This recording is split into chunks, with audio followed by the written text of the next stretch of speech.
काट 25 rupees 30 minutes करवानी मजा आने 25 रुपीस करती में 30 मिनिट्स करो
जय Hind Monika madam, Jai Hind Pushpendra sir, is my voice Audible?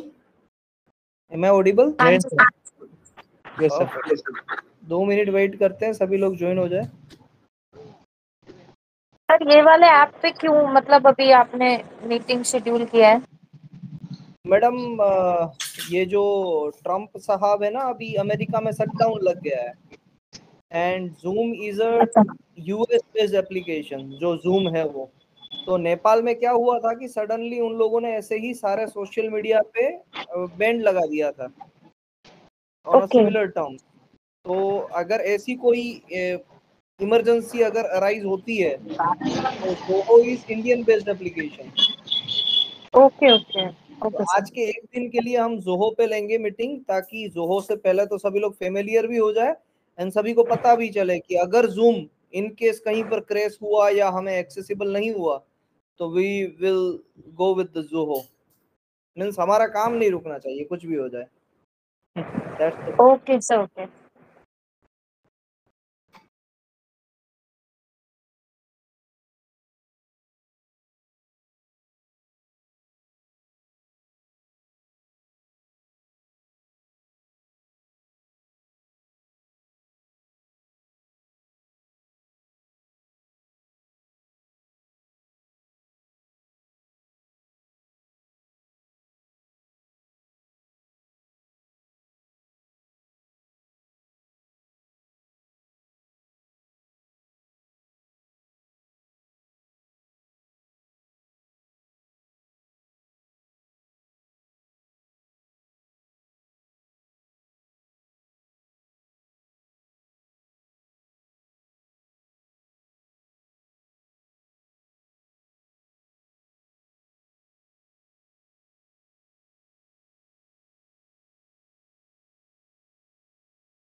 Am I audible?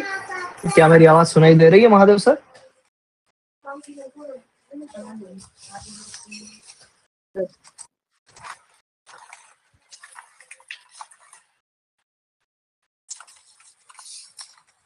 Ji perfect, चलिए। You are audible, sir. Perfect, good evening. एक बार देख लेता हूँ किसी का कोई प्रॉब्लम तो नहीं है। the website link is not working. We have to download the app only. Yes, app download कर लो and then click करो on link, फिर हो रहा है. हाँ चलो हो गया. तो साक्षी मैडम आ गए कि नहीं आए, बस इतना जो देखना है. साक्षी मैडम आ गए. परफेक्ट. तो सभी लोग जितने आने वाले थे वो सभी लोग आ चुके हैं. I think that concludes. अब पहले तो ये पर्पस समझ लेते हैं कि क्यों हमने आज ये मॉक ड्रिल रखी. ये स्पेसिफिकली पर्पस है कि अगर मान लीजिए कि कल सुबह अमेरिका की सारी यूएसए की जितनी भी एप्स हैं वो वर्क करना बंद कर दे, जैसे कि one of the app is Zoom भी, व्हाट्सएप भी अगर वर्क करना बंद कर दे तो at that time we will go with the Zoho app. ये जो ऐप है इसके सहारे हमें आगे बढ़ना पड़ेगा. हमें क्या, पूरी इंडिया को आगे बढ़ना पड़ेगा. तो इन सच काइंड ऑफ सिचुएशन हम पहले से ही प्रिपेयर रहते हैं. So that purpose this Zoho link is provided and that is only for today itself. कल से ये जोहो ऐप नहीं होगी, जूम में ही करेंगे. अगर जूम क्रैश हुआ तब जाके हम जोहो पे आएंगे. इज दैट क्लियर सभी लोगों को? यहाँ पर हम सब देने जैसा कोई है क्या? कुछ रिएक्शंस दे पाते हैं यहाँ पर? है तो देखिए. चैट है सर, बस चैट है. ओके. Meeting screen share.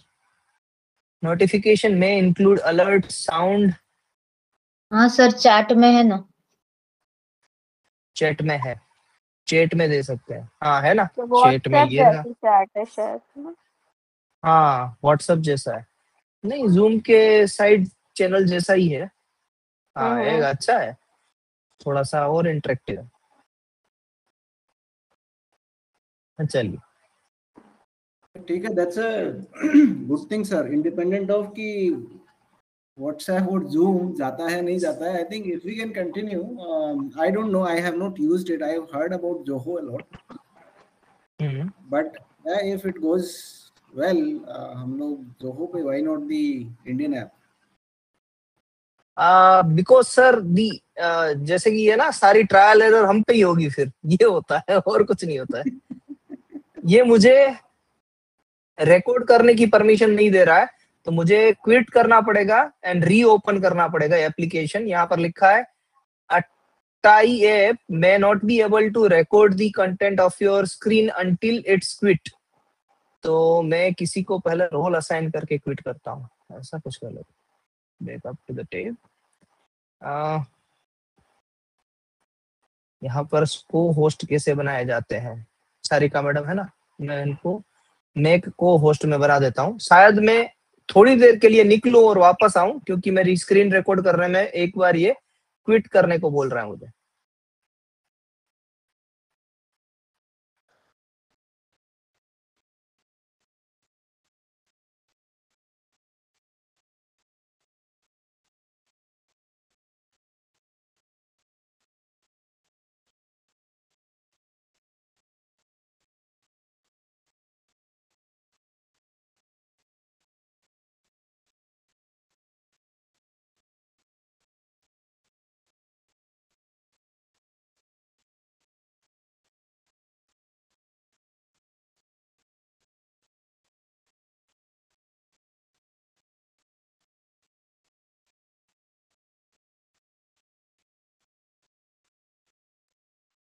अब मेरी वॉइस आ रही है सभी को? यस और नो? एक बार फिर से कंफर्म कर दीजिए. जी सर, अब आ रही है. परफेक्ट.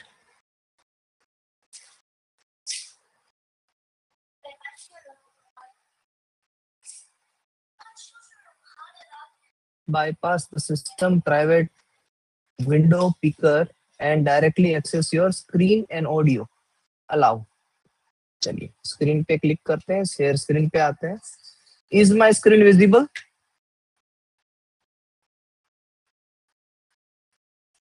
क्या मेरी स्क्रीन? परफेक्ट.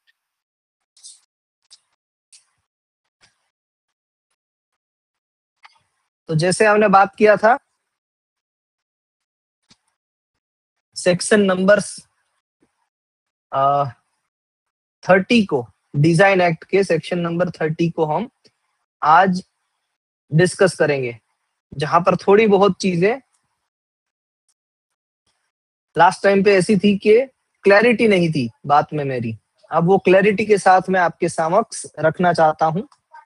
मेनली यहाँ पर हम बात करेंगे कि form number 10, form number 11, form number 12, form number 13 किस पर्पस के लिए यूज किए जाते हैं, एंड सेक्शन 30 कहना क्या चाहता है, उसमें जो 12 महीने की टाइमलाइन है वो क्या कहना चाहती है, और रूल नंबर 32, 33, 34, 35 ये सारे रूल्स क्या कहना चाहते हैं, मेनली हम उस पे बात करेंगे आज।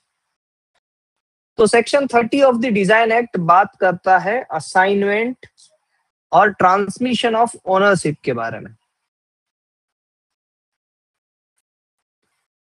अब यहां पर एक एग्जांपल ले रहे हैं हम। Imagine a designer name Aarav. Aarav करके एक लड़का है जो डिजाइनर है। वो creates a unique chair design and gets its registered under the design act. Design act के अंदर वो रजिस्टर्ड करवा लेता है अपने डिजाइन को। कौन? Aarav. At this stage Aarav is the registered proprietor, यानी आरव कौन है? ओनर है उस डिजाइन का, of the design.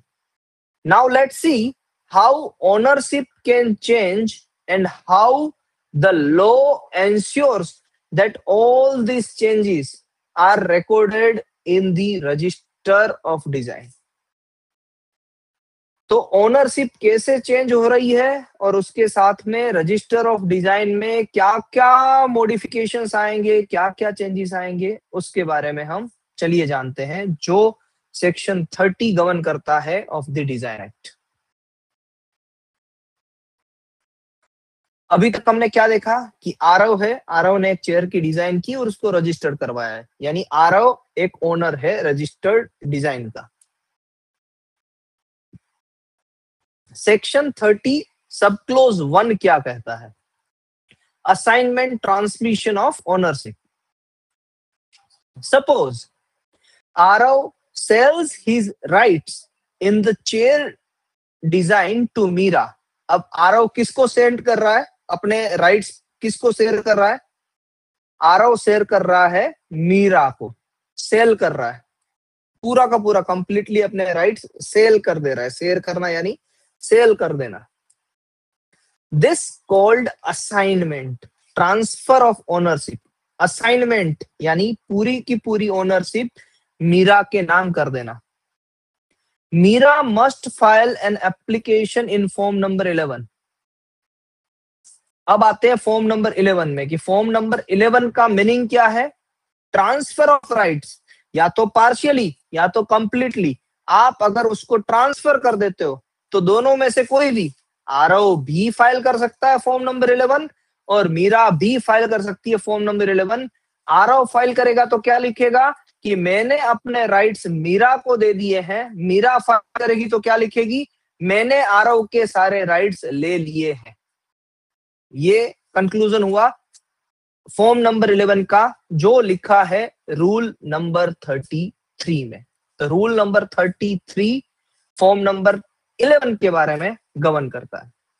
To the controller of design to enter her name as the new proprietor. Meera का नाम नए प्रोप्राइटर के तौर पे लिखने के लिए मीरा ने क्या फिलअप किया? Form number 11। The controller will check her document. Controller उनके डॉक्यूमेंट्स चेक करेंगे and if satisfied will record her name in the register. तो फिर उनका नाम रजिस्टर में एंटर करेंगे। अब डॉक्यूमेंट क्या होगी? डॉक्यूमेंट होगी डीड।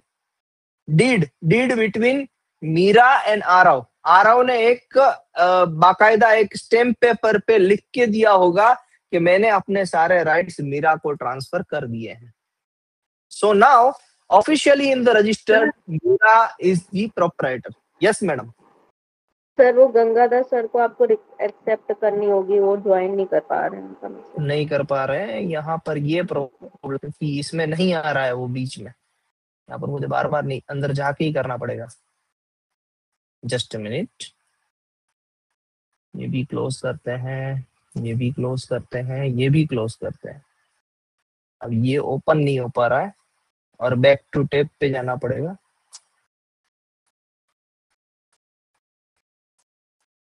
कहाँ पर जाए, ज्वाइन, अप्रूव। तो ये एक मिस्टेक है इनकी कि जब सेशन स्टार्ट हो रहा है तो पता नहीं चल रहा है कि क्या क्या चीजें होनी चाहिए। चलिए गंगाधर सर आ जाए तो हम स्टार्ट करें।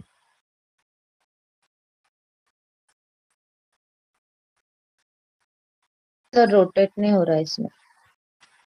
क्या रोटेट नहीं हो रहा है? यानी स्क्रीन ऐसी टिल्ट कर दो तो लैंडस्केप नहीं हो पा रहा है ना, हाँ सिर्फ पोर्ट्रेट मोड रहती है। होगा Yes. मैडम, सारी चीजें होगी यहाँ पर, but it will take time. अपने ये है ना, वही होता है फोन की trial and स्क्रीन error। आपको रोटेट करनी पड़ेगी। हाँ। सेटिंग ऐसा में करना जाके पड़ेगा। करना पड़ेगा।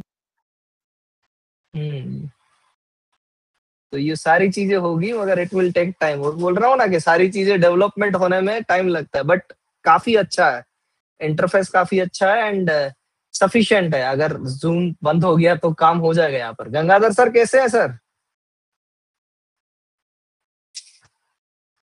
गंगाधर सर आवाज आ रही है आपको? हाँ सर आ रहा है सर।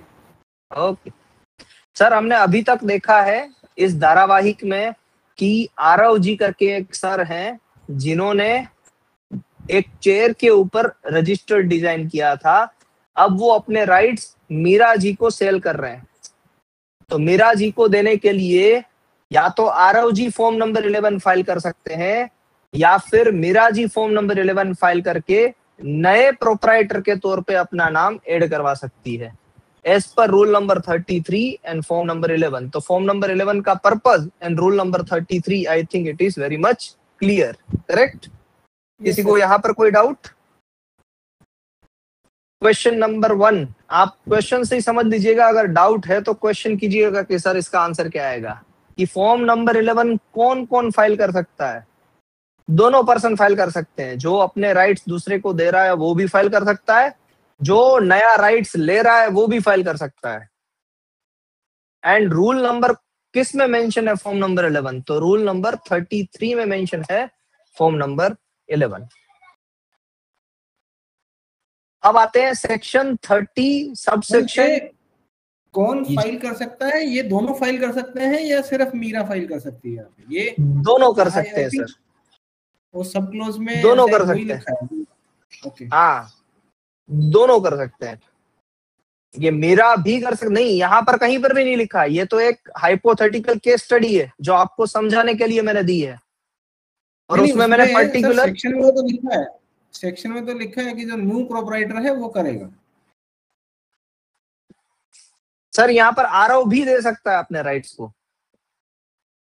अगर सेक्शन में है तो सेक्शन भी देख लेते हैं साथ में।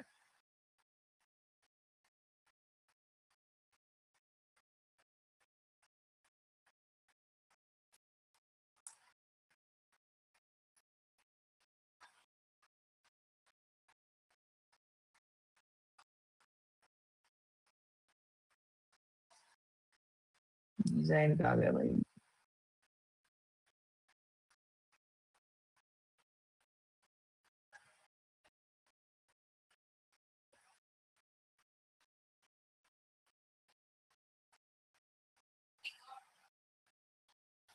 Where the person becomes entitled by assignment, transmission, or other operation of law to the copyright in a registered design, he may make application in the prescribed form to the controller to register his title and controller shall, on receipt of such application and on proof of title to his satisfaction, registered him as the proprietor of such design and shall cause an entry to be made in the prescribed manner in the register of the assignment, transmission or other instrument affecting the title।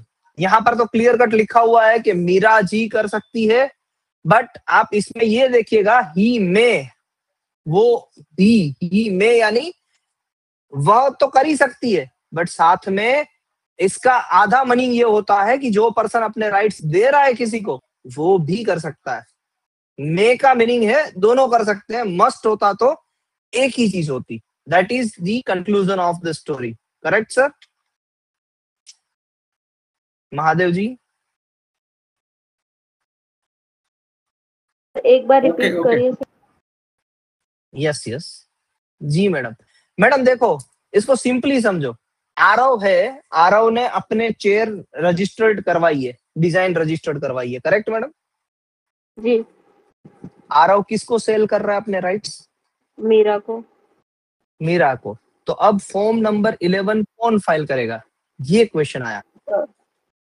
अच्छा अब okay, यहाँ तो पर दोनों कर सकते हैं, कोई भी कर दोनों सकता कर है। सकते हैं, हाँ, मगर यहाँ पर लिखा हुआ है, जैसे ये इसको डिकोड करें ना सेक्शन को, तो सेक्शन में लिखा हुआ है when a person become entitled by assignment, entitled by assignment, transmission और other operation of law to the copyright in registered design.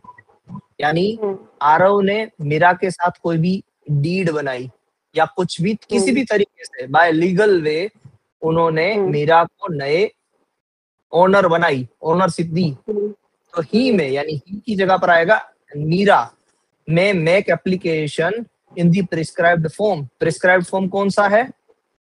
Form number 11 to the controller to registered his title, कि भाई मेरे नाम पे ये डिजाइन कर दो। And the controller shall on receipt of such application and on proof of title to his satisfaction. ये satisfaction कब होगा कि वो भी आरव से पूछेंगे कि भाई आपने दे दिया है ना, तो प्रूफ है मेरे पास। अगर वो सेटिस्फाइड हो है तो मीरा के नाम पे नई ओनरशिप ट्रांसफर कर देंगे। Okay sir. बट यहाँ पर जो क्वेश्चन अराइज हुआ वो ये हुआ कि ही में, अब इसका सिंपल सा मीनिंग है कि मीरा तो कर ही सकती है, बट अगर आरव चाहे तो वो तो बाय डिफॉल्ट कंडीशन है कि आरव अपने राइट्स किसी को सेल कर ही सकता है। आरव की तो यानी ऑथोरिटी और बढ़ जाती है ना, कंट्रोलर को तो और ज्यादा कॉन्फिडेंस आएगा कि आरव ने खुद ही कहा है कि भाई मैंने ट्रांसफर कर दिए हैं। बट कंट्रोलर रिस्ट्रिक्ट नहीं कर रहे, कंट्रोलर ऐसा कह रहे हैं कि मीरा भी कर सकती है, मीरा भी आके अपने डॉक्यूमेंट दे सकती है। गॉट इट सर, थैंक्स जी। अब आते हैं सेक्शन नंबर 32 में। 32 में लिखा है अदर इंटरेस्ट, मोर्गेजी या लाइसेंसी। नाउ इमेजिन, अब नए ओनर कौन है यहाँ पर? मीरा है। Now imagine Meera wants to earn money without selling ownership. अब मीरा अपनी ओनरशिप बेचना नहीं चाहती किसी को, तो मीरा ने क्या किया? She license design to furniture company for manufacturing chairs. अब मीरा ने क्या किया? उसने लाइसेंस दे दिया एक फर्नीचर कंपनी को जो चेयर्स को मैन्युफैक्चर करती है। फॉर दिस लाइसेंस देने के लिए, yes sorry for the interruption, ये जो आप अभी फॉर्म 12 बता रहे हो, ये एक अलग, मतलब एक स्टोरी अलग है। मतलब फर्स्ट पर्सन ने सेकंड को असाइन कर दिया, वो एक अलग स्टोरी है, और ये फॉर्म 12 की एक अलग है। या जी, उसी से कौन बात कर रहा है पहले? कौन बात कर रहा है अभी? मोनिका मैडम। फॉर्म नंबर 11 था ओनरशिप को ट्रांसफर करने के लिए। आरव से किसके पास ओनरशिप गई? मीरा के पास गया वो, मतलब आरव से मीरा को ट्रांसफर हुआ, दैट्स इट। वो फॉर्म 11 है। फॉर्म 11 है। अब फॉर्म नंबर 12 किसके लिए है और 13 किसके लिए है? ठीक है, अब मीरा तो अपना 12, हाँ, मीरा अपना क्या आगे बढ़ाइए? ओनरशिप ट्रांसफर नहीं करना चाह रही। हाँ, तो क्या करेगी मीरा? वो फॉर्म नंबर 12 फाइल करेगी या 13 लाइसेंस देगी किसी लाइसेंस दे देगी। लाइसेंस देना यानी ओनरशिप अपने पास रखना, बट मैन्युफैक्चरिंग के राइट्स किसी और को देना। ओके। हाँ, तो मीरा की जगह आरव भी हो सकता है इसमें, राइट सर? अभी नहीं हो सकता ना, क्योंकि आरव ने मीरा को ट्रांसफर कर दिया सर इस केस स्टडी में। ये हाँ, वाले यही पूछना था मुझे। लाइसेंस देगा, हम्म, अगर आरब लाइसेंस देगा या मोर्टगेज करेगा तो वो केस एप्लीकेबल नहीं है इधर, ये बोल रहा है। तो आरव हाँ फॉर्म जो 12 भी करेगा ना? मैडम आरव नहीं कर आरव, पाएगा। हाँ मुझे आरव लगता है नहीं कर दोनों ही हो पाएगा। सकता है, मीरा भी हो सकता है, आरव भी हो सकता है शायद, that's what I think. Sir मगर आरव ने तो पूरे अपने राइट सेल कर दिए ना मेरा को, अब क्यों आरव हो सकता है? नहीं, आरव ने वो तो अपनी आरव ओनरशिप खो दी। Independently, so for example Aarav ने मीरा को हम्म, नहीं ट्रांसफर किया, आरव ही सेल नहीं करना चाहता उसका प्रोप्राइटरशिप, हाँ बट तो सही वांट्स है, टू नो। तो सही है सर। तो एट अ पॉइंट जो भी पर्सन उसका ओनर होगा, जो भी पर्सन हाँ, एट अ टाइम जो ओनर होगा, वो ओनर लाइसेंस दे पाएगा। इस स्टोरी में वापस कहूंगा महादेव सर, इस स्टोरी में मैंने 31 में लिखा है कि आरव ने मीरा को ट्रांसफर कर दिए फॉर्म नंबर 11 से, तो अब नहीं ओनर नहीं, कौन तो है? वो ठीक है sir, that is clear, but what the question is Aarav ने नहीं दिया होता। whether we should read 31 and 32 independent of each other, or 32 is dependent on 31. 32 is dependent on 31 if transfer of right is happen. But if 31 हुआ ही नहीं तो 32 directly अगर तो हुआ, in that हाँ case तो फिर 30, तो फिर वो स्किप हो गया, तो फिर मेन जो ओनर है वही ओनर राइट्स किसी और को दे रहा है, लाइसेंस किसी और को दे रहा है, ओनरशिप नहीं दे रहा है। हाँ, तो कोई भी जो उस पॉइंट इन टाइम प्रोप्राइटर है वो कर सकता है। ओके, नहीं तो फिर वहां पर मीरा नहीं कर सकती, अगर ऐसा समझ रहे हैं आप तो। अगर आरव ने मीरा को राइट्स दिए ही नहीं है तो फिर मीरा नहीं कर सकती है। अगर 31 हुआ ही नहीं तो 32 में आ रहा भी होगा। Correct sir sir. बट 11 से सिर्फ नेम चेंज होता है ना प्रोप्राइटर जी का, सर। ओनरशिप के लिए मैडम तो पूरी person- पूरी की पूरी ओनरशिप चेंज हो जाती है 11 से। तो उसके लिए फॉर्म 10 था ना सर? हाँ, अब यहाँ पर वो क्लैरिटी आएगी कि 10 किसके लिए था। अब जो 10 था वो भी आगे आएगा, मगर फिर भी आपके सेटिस्फेक्शन के लिए मैं बता रहा हूं कि जो डॉक्यूमेंट बनाया होगा ना, आरव ने मीरा जी के साथ जो डॉक्यूमेंट बनाया होगा ओनरशिप के ट्रांसफर का, यहाँ पर हाँ। दो चीजें आ रही है। एक तो आ रहा है ओनर्स, एक डॉक्यूमेंट आ रहा है जिसमें हम बात कर रहे हैं कि ओनरशिप ट्रांसफर होगी।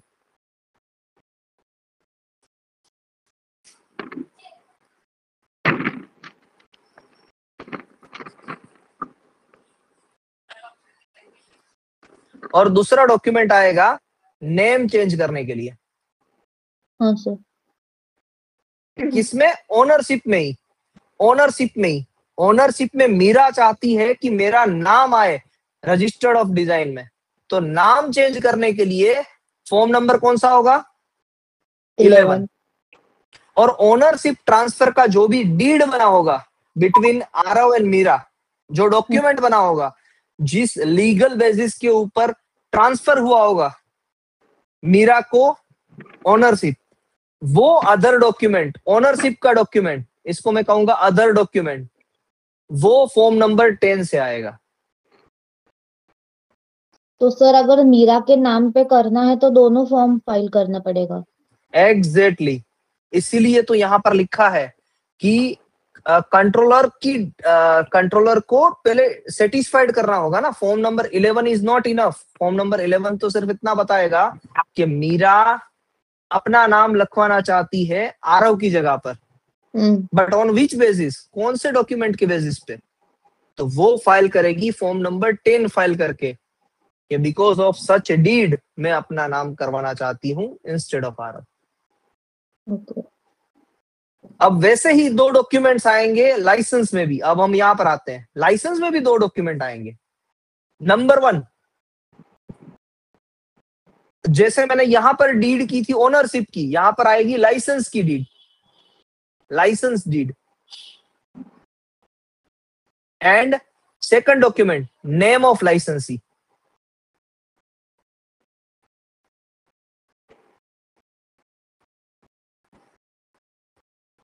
समझ रहे हैं मैडम?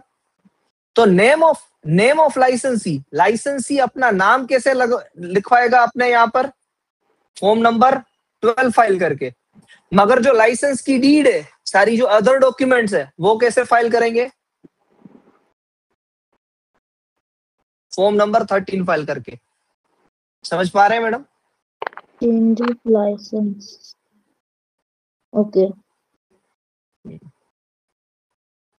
अभी आगे आएगा भी तो और क्लैरिटी मिलेगी, बट अभी के लिए इतना समझिएगा जिससे मैं बता रहा हूं। वैसे इसको लिखते जाइएगा, आगे आगे जब बढ़ेंगे इस केस स्टडी में तो और क्लैरिटी मिलती जाएगी इसके बारे में।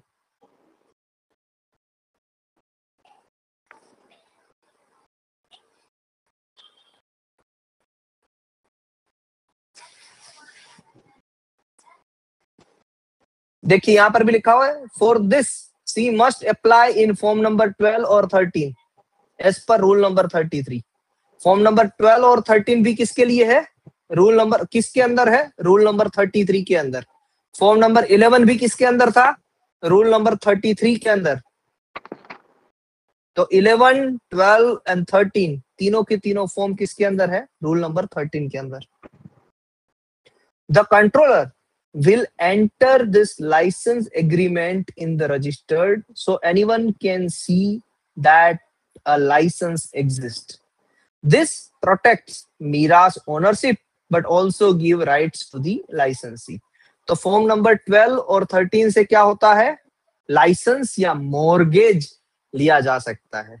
मॉर्गेज क्या होता है किसी को नहीं पता है तो मैं बता दूं, मॉर्गेज यानी आपने कैसे वो बोलते हैं ना, घर गिरवी रखा है, गिरवी रखना, अपनी डिजाइन को किसी के पास गिरवी रखना और उसके बेसिस पे मनी लेना, तो उसको कहते हैं मॉर्गेज।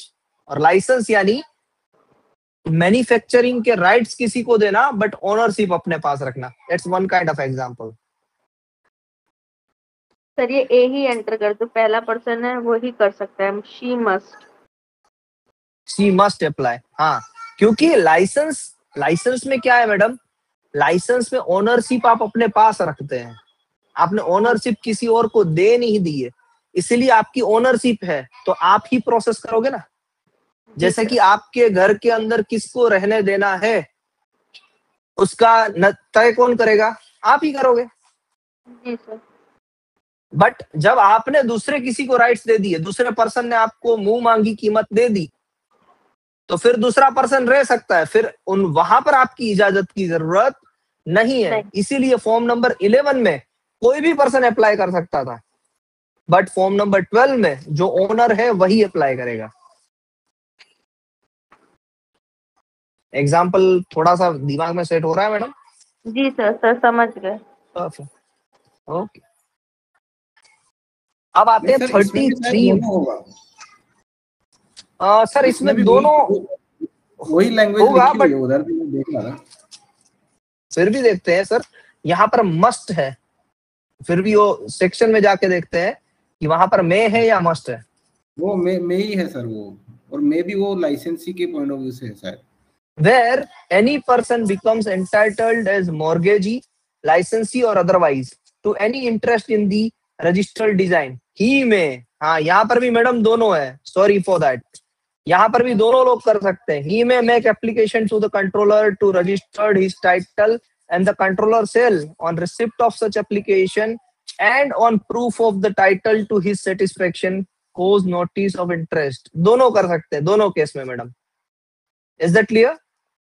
यहाँ पर भी दोनों है, ये मस्ट की जगह पर मैं ही कर देते हैं।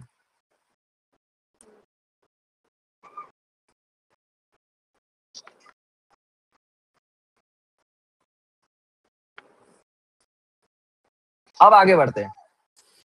Section 30 subsection 3 written agreement requirement.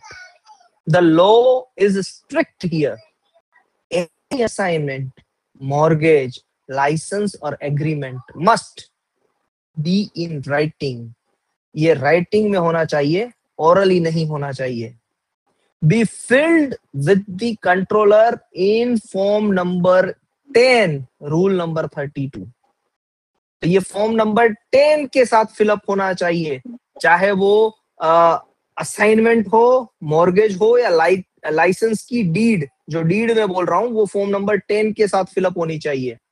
Be filled within 6 months from the execution and extendable by 6 another month। ये 33 में लिखा हुआ है। ये जो 12 महीने की टाइमलाइन है वो 33 के अंदर दी गई है।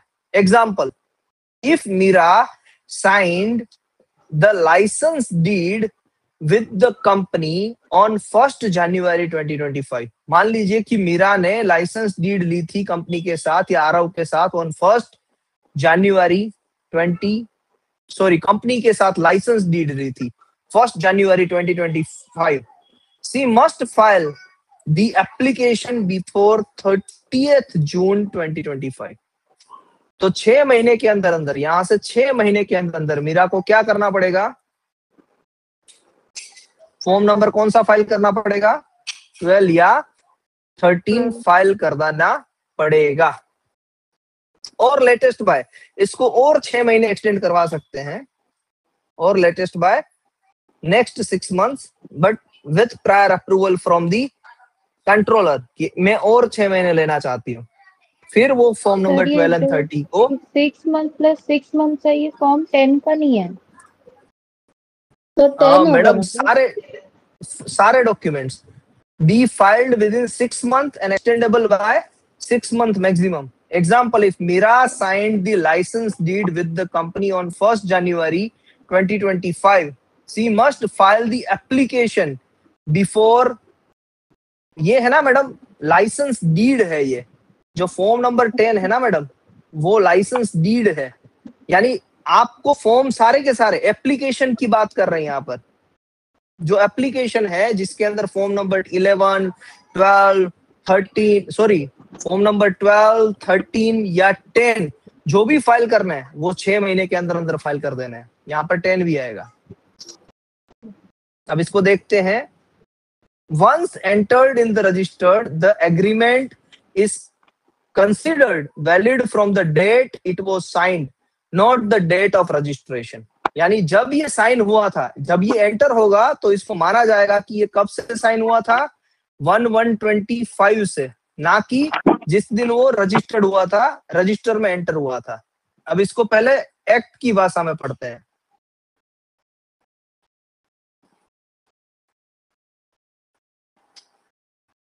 For the purpose of subsection 1 और सबसेक्शन 2 दोनों की बात है, एन असाइनमेंट ऑफ डिजाइन और of a share in a design, या तो असाइनमेंट हो या शेयर हो डिजाइन के अंदर, यानी लाइसेंस की तरह, मॉर्गेज की तरह, अ मॉर्गेज, लाइसेंस और the creation of any other interest in the design shall not be valid unless the same were in writing and the agreement between the parties concerned is reduced to the form of an instrument embodying all the terms and conditions governing their rights and obligation and application for registration of title under such instrument is filed in the prescribed manner with the controller within 6 months from the execution of the instrument or within such further period not extending 6 months in the aggregate as the controller on application made in the prescribed manner allows, provided that the instrument shall on the entry of its particular in the registered in subsection 1 or subsection 2 have the effect from the date of its execution। सही है madam, आपकी बात एकदम सही है। ये बात हो रही है सिर्फ और सिर्फ किसकी? फॉर्म नंबर 10 की। किस तरीके से, मैं एक बार फिर से बता देता हूँ, आपकी बात सही है और किस तरीके से वो भी मैं क्लियर करता हूँ। यहाँ पर बात हो रही है फॉर्म नंबर 10 की। मान लीजिए कि किसी ने फॉर्म नंबर 11 फाइल करके ओनरशिप का दावा कर दिया, या फॉर्म नंबर 12 फाइल करके या 13 फाइल करके लाइसेंसी या मॉर्गेजी का दावा कर दिया। ये दावा तो हो गया, मगर उसके जो डॉक्यूमेंट है, जो उसके साथ रिटर्न एग्रीमेंट है, जो टर्म्स एंड कंडीशन वाली बात है, वो उनको फाइल करनी पड़ेगी। फॉर्म नंबर 10 फाइल करना पड़ेगा विद इन 12 months। अब क्लियर है मैडम, या अब तो शायद सिंपल ही हो गया, जो आप कह रहे थे वो सही है। यानी किसी ने सिर्फ फॉर्म नंबर 11 फाइल किया तो वो ना ओनरशिप ट्रांसफर हुई उसके नाम पे, और ना ही फॉर्म नंबर 12 या 13 फाइल किया तो ना ही वो मॉर्गेजी या लाइसेंसी बना। बट फॉर्म नंबर 10 फाइल करना पड़ेगा विद इन 12 मंथ्स, और उसके अंदर सारी बातें होगी कि किस दिन से लाइसेंस की डीड हुई थी या फिर ट्रांसफर ऑफ राइट्स की डीड हुई थी, वहां से ही उसको ट्रांसफर ऑफ राइट्स दिए जाएंगे। अब यहां पर किसी को कोई डाउट, या आगे बढ़े अभी तक की स्टोरी में? अब एक रह गया ये फॉर्म जी। सर 6 मंथ्स में हम लोग को जैसे डीड इनिशिएट हुई 1/1/25 को, फिर हम लोग ने सारे फॉर्म्स वगैरह फिल करे, फॉर्म 12 13 फिल करा, फिर हम लोग ने फॉर्म 10 फिल करा, तो उसके बाद हम लोग को 6 मंथ्स का टाइम होता है फॉर्म 10 फिल करने के बाद। नहीं मैडम, फॉर्म नंबर 10 फिल करने के लिए 6 मंथ का टाइम होता है। मान लीजिए कि आपने पहले तो हाँ, मान लीजिए कि मीरा जी ने, यहाँ पर जो एग्जाम्पल है कि आरव जी ने मीरा जी को ट्रांसफर किया राइट्स को, करेक्ट? तो कैसे किए? तो मीरा जी ने क्या फॉर्म फाइल किया? फॉर्म नंबर 11 फाइल किया। हाँ, अब मीरा जी ने जिस दिन फॉर्म नंबर 11 फाइल किया तो उन्होंने दावा तो किया कि भाई मेरा नाम आना चाहिए आरव जी की डिजाइन पे, बट अभी भी एक डॉक्यूमेंट की कमी है। कौन सी डॉक्यूमेंट? Form number 10। और वो मीरा जी को कब तक फाइल करना पड़ेगा?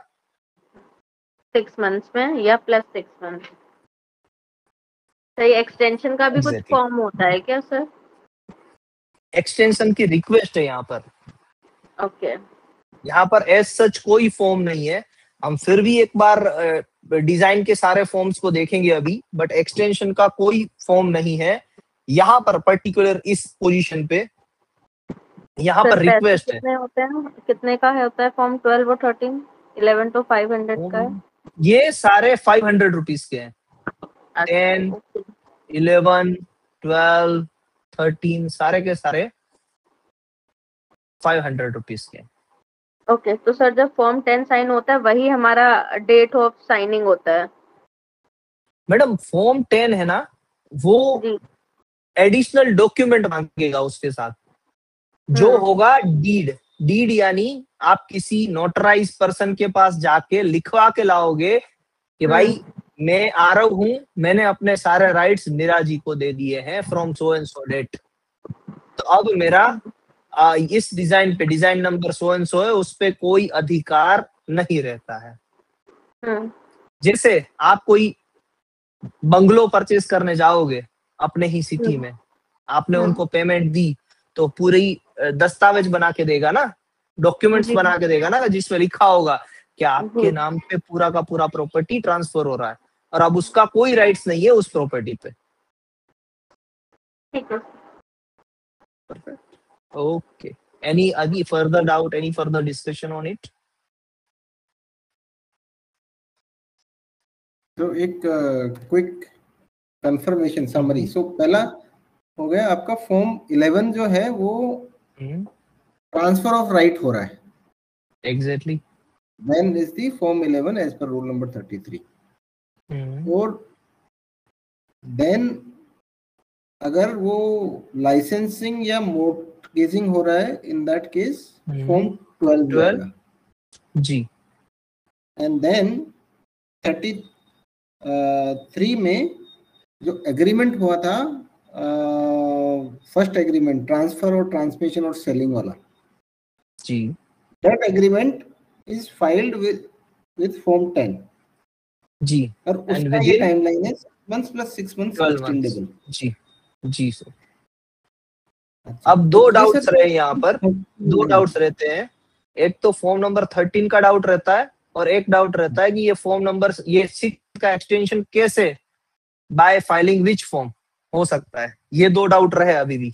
इसके अलावा सर? यस सर, वो यही दो है।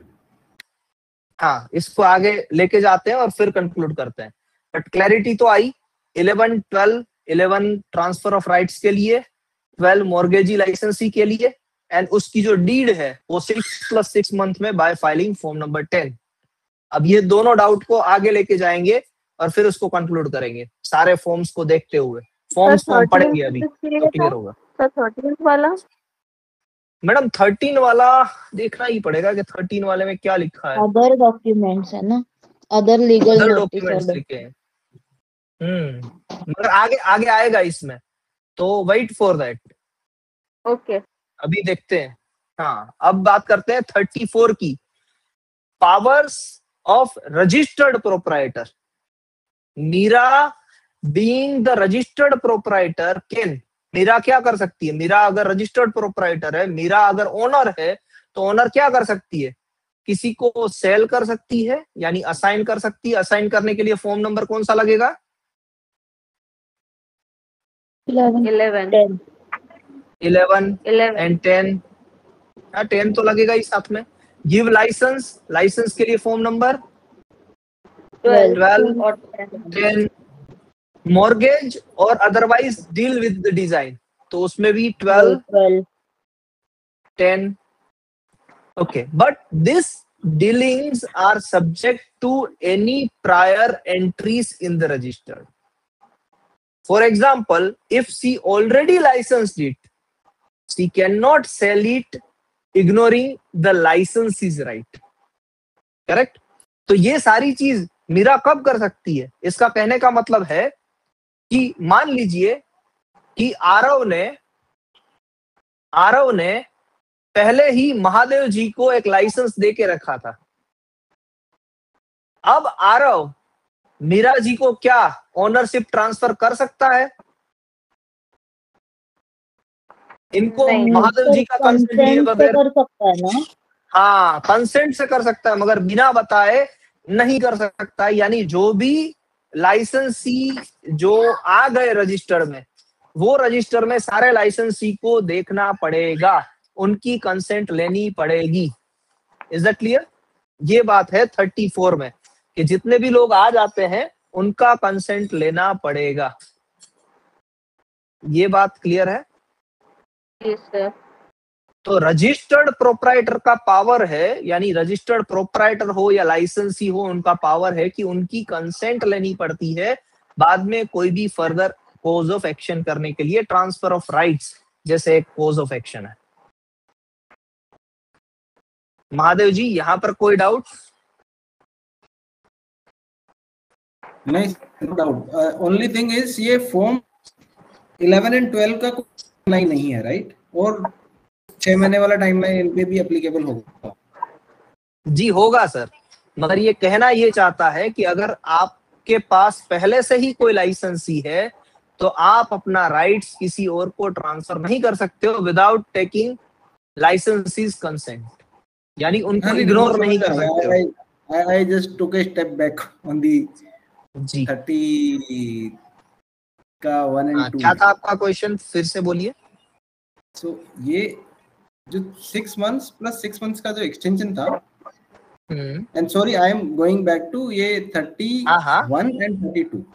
सो फॉर्म 11 एंड फॉर्म 12, क्या इसका भी टाइमलाइन ये 6 months वाला है क्या? नहीं सर, मान लीजिए कि आपने फॉर्म नंबर 11 फाइल कर दिया। मान लीजिए कि मैंने आपको राइट्स शेयर कर दिए, मैंने आपको एक एग्रीमेंट डीड के साथ लाइसेंस दे दिया, सॉरी आपको ओनरशिप ही दे दी। मेरी एक रजिस्टर्ड डिजाइन थी, मैंने आपको बेच दी। तो अब आप जाके पहले तो क्या करोगे? फॉर्म नंबर 11 फाइल करोगे। हाँ। अब फॉर्म नंबर 11 से सेटिस्फाइड नहीं होगे कंट्रोलर कहेंगे कि मुझे और डॉक्यूमेंट्स चाहिए, टर्म्स एंड कंडीशंस वाले, जिसमें लिखा हुआ हो मैंने अपने राइट्स आपको दिए हो, वो वाला डीड चाहिए उनको। तो वो डीड आप कब तक सबमिट करोगे? डीड का टाइम 6 months है। 6 month और एक्सटेंडेबल बाय फर्दर 6 month। ऐसा मैंने क्यों कहा? अब आप इसको पढ़िए तो क्लियर होगा। मैंने भी ये जब पढ़ा तभी क्लियर हुआ।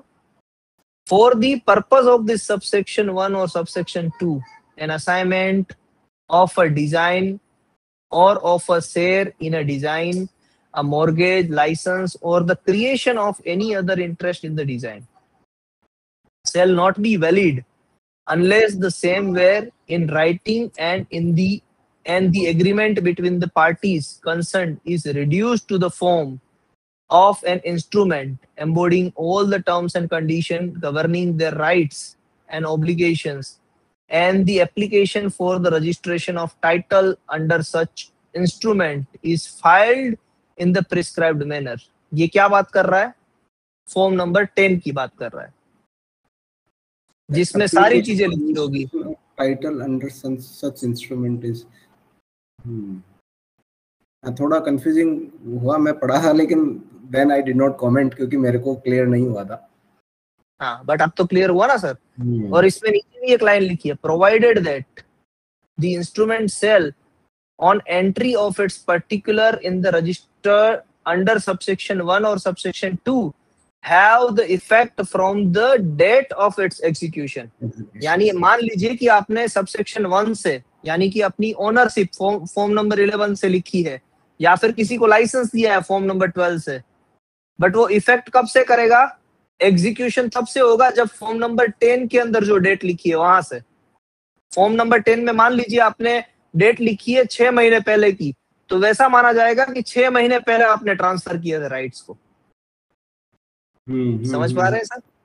ये पॉइंट उसको प्रूव कर रहा है कि फॉर्म नंबर 11 आपने पहले फाइल कर दिया है, फिर आपको फॉर्म नंबर 10 फाइल करने के लिए टाइम मिल रहा है.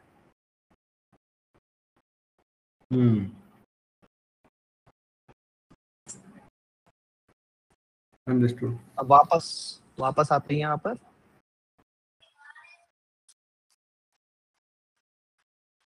हाँ, यहां तक हो गया कि लाइसेंसी भी अगर पहले से ही था रजिस्टर्ड, तो बिना लाइसेंसी को बताए आप ट्रांसफर ऑफ राइट नहीं कर सकते हो, उनको इग्नोर नहीं कर सकते हो. इन शॉर्ट आते हैं सेक्शन 35 में.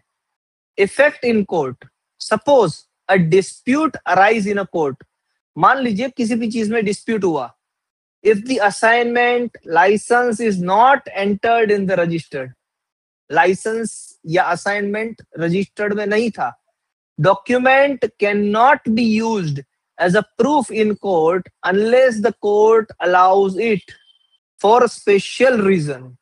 So registration of such document is very important. मान लीजिए कि आपके पास सिर्फ डीड थी, आपने अपना नाम एंटर नहीं करवाया डिजाइन के रजिस्टर्ड में, तो अगर कल सुबह कोर्ट केस होगा, मान लीजिए कि यही एग्जांपल लेते हैं कि आरव ने मीरा को सिर्फ एक स्टैम्प पेपर पे लिख के दे दिया कि भाई मेरे सारे राइट्स तेरे हैं, एफिडेविट भी करके दे दी चलो,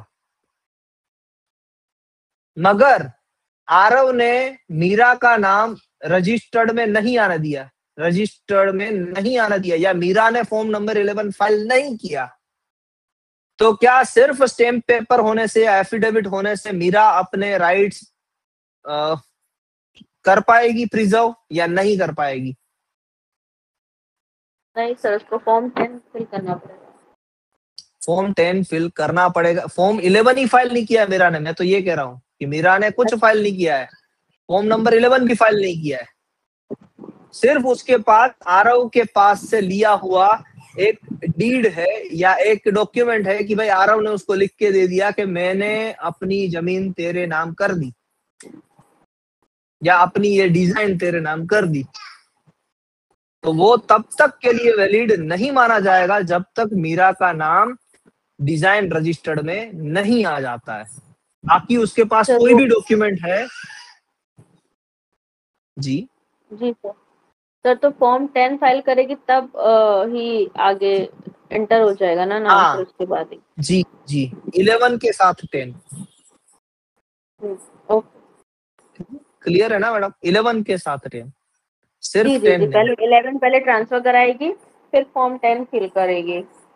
परफेक्ट मैडम, परफेक्ट होगी तो हमारे. हाँ, और अगर उसने कुछ नहीं किया और सिर्फ वो एफिडेविट अपने पास रखा, तो मीरा का कोई लीगल राइट्स नहीं है ऐसा मानेगी डिजाइन ऑफिस, डिजाइन के तौर पे. परफेक्ट. ये कहता है 35. अब रूल नंबर 32 से 35 क्या कहता है? Rule number 32, use of form 10 when applying under section 33 for registering an instrument. यानी कुछ भी कर रहे हो आप कि फॉर्म नंबर 10 कब अप्लाई करना है, जब कोई एडिशनल डीड आपको उसके अंदर ऐड करनी है तब अप्लाई करना है. यूज ऑफ फॉर्म नंबर 11, 12 और 13 depending whether it's assignment, licence और अदर इंटरेस्ट. अब अदर इंटरेस्ट में क्या आता है वो हम देखेंगे फॉर्म नंबर 13 के लिए. बट 11 किसके लिए है? असाइनमेंट के लिए. 12 किसके लिए है? लाइसेंस के लिए. एंड 13 अदर इंटरेस्ट के लिए है. दूसरा कौन सा इंटरेस्ट है वो हम देखेंगे. रूल नंबर 34 क्या कहता है? Application must mention name, address, nationality of the applicant and details of the instrument. ये सारी चीजें रूल नंबर 34 कहता है कि होनी चाहिए.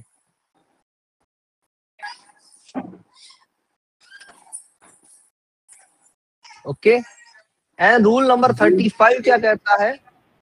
34 जो बोल रहा है ये क्या details to be provided in form 11 and 12 की बात कर रहा है क्या ये? मतलब नहीं सर, आपकी हाँ सर, कोई भी एप्लीकेशन ले लीजिए, चाहे लाइसेंसी की ले लीजिए, मॉर्गेजी की ले लीजिए या ट्रांसफर ऑफ एप्लीकेशन की ले लीजिए.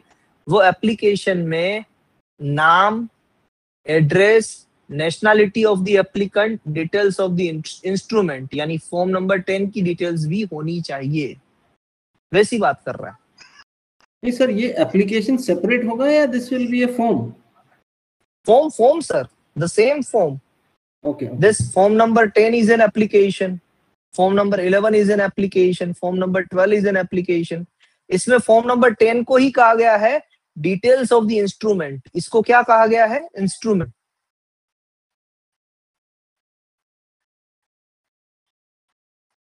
और इसकी डिटेल लिखनी है आपके फॉर्म के अंदर, और साथ में आपका नाम, आपका एड्रेस, आपकी नेशनैलिटी भी होनी चाहिए.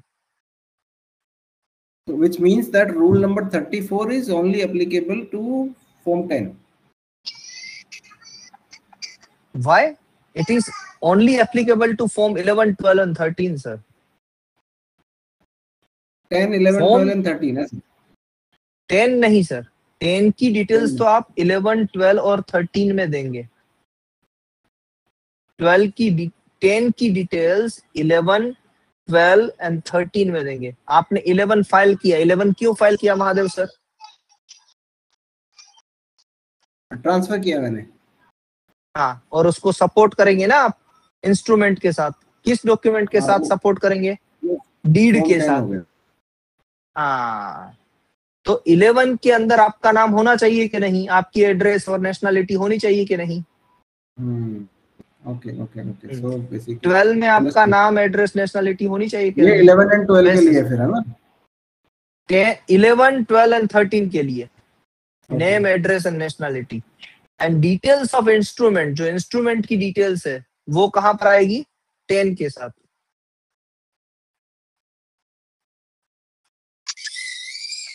रूल नंबर 35, ओरिजिनल डीड और notarised copy must be filed. Public document can be filed with a certified copy. अगर पब्लिक डॉक्यूमेंट कोई तो उसको सर्टिफाइड कॉपी के साथ फाइल करना है. बट अगर ओरिजिनल डीड है कोई, तो डीड को ओरिजिनली ही फाइल करना है. एंड नोटराइज्ड कॉपी, अगर आप ट्रांसफर ऑफ राइट ले रहे हैं तो it must be notarised one, वकील के पास से ले रहे हैं तो. ये बात लिखी है यहाँ पर कि ओरिजिनल डीड होना चाहिए या फिर नोटराइज्ड कॉपी होनी चाहिए. अगर कोई पब्लिक डॉक्यूमेंट है तो उसका सर्टिफाइड कॉपी होना चाहिए. जो करते हैं ना क्लास 1 ऑफिसर सर्टिफाइड करते हैं वहां पर. ये रूल नंबर 32 में फॉर्म नंबर 10 का जिक्र है. 33 में 11, 12 और 13 का जिक्र है. 34 में कहा गया है कि नेम, एड्रेस एंड नेशनैलिटी होनी चाहिए. एंड 35 पर्टिकुलरली कह रहा है कि ओरिजिनल डीड या नोटराइज्ड कॉपी या अगर कोई पब्लिक डॉक्यूमेंट है तो सर्टिफाइड कॉपी होनी चाहिए. चलिए यहां पर हम वापस केस स्टडी पे आते हैं विथ टाइमलाइन कि आरव है, आरव ओरिजिनल प्रोप्राइटर है डिजाइन का, एंड मीरा है जो नई प्रोप्राइटर बनना चाहती है, यानी मीरा बायर है, और जेन फर्नीचर है जो एक लाइसेंस लेने के लिए कंपनी है जो लाइसेंस लेना चाहती है उस डिजाइन में।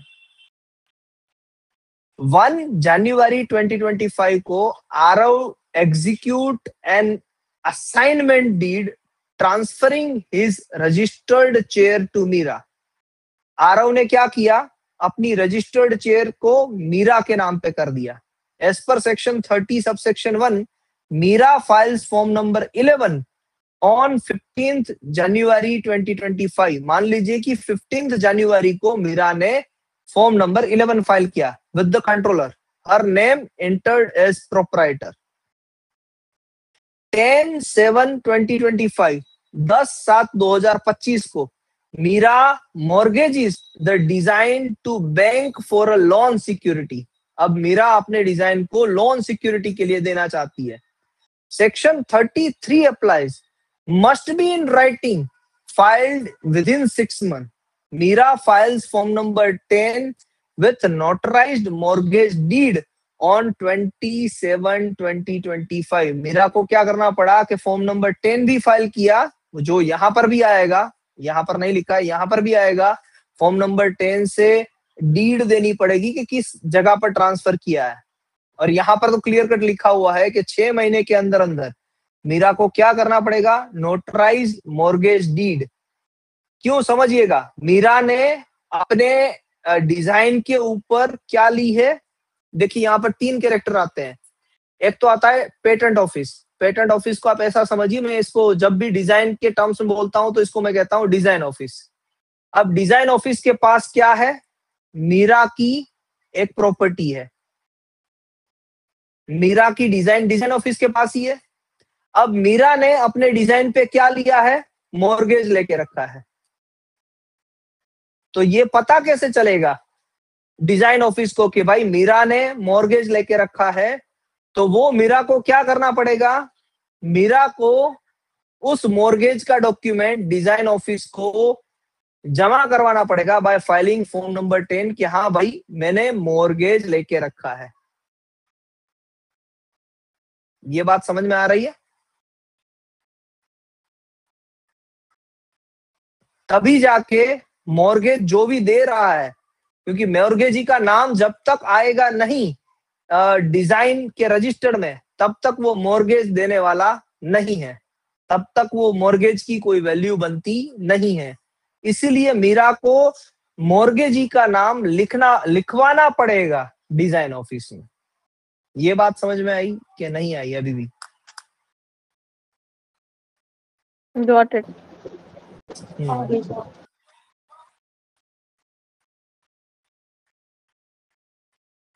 And timeline of events.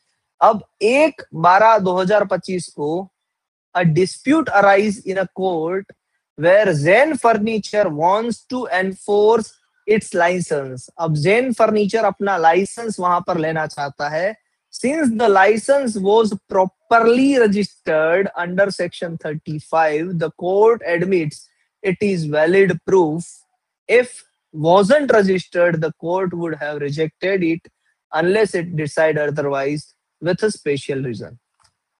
तो अगर मीरा ने जेन को अपना लाइसेंस दिया होगा तो लाइसेंस जेन ले पाएगा, अगर नहीं दिया है तो नहीं ले पाएगा। इस तरीके से ये टाइमलाइन कंक्लूड करती है।